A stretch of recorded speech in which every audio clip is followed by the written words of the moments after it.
Inanunsyo ng Department of Health na nakapagtala ito ng 235 firework-related injuries o FRI sa buong bansa mula December 21 hanggang alas 4 ng umaga nitong January 1. Ito ay 42% na mas mababa kumpara sa katulad na panahon ng 2024 na abot sa 403 ang nasugatan.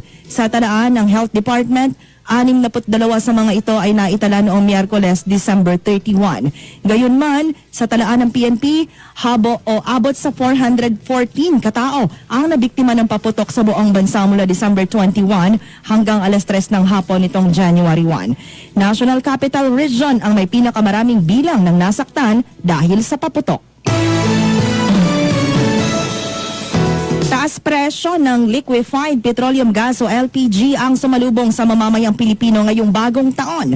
Simula January 1, inanunsyo ng LPG dealers tulad ng Petron, Finex, Solane at Price Gas ang dagdag ng 2.18 pesos kada kilo ng LPG. Katumbas ito ng 23.98 pesos na pagtaas sa kada 11 kilogram household LPG cylinder. Paliwanag ng Department of Energy na ang dahilan nito ay dahil sa mataas na demand dulot ng taglamig sa ibang panig ng mundo at ang paindaigdigang galawan sa presyo ng LPG.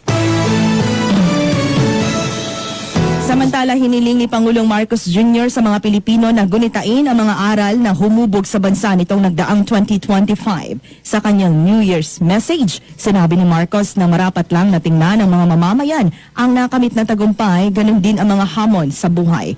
Aniya, dapat gawing aral ng mamamayang Pilipino ang mga tagumpay na nakamit ng pamahalaan nitong 2025 sa pagplano ng mga gawain sa 2026. Wala naman siyang tinukoy na anumang partikular na tagumpay ng kanyang administrasyon sa pamamahala o sa ekonomiya.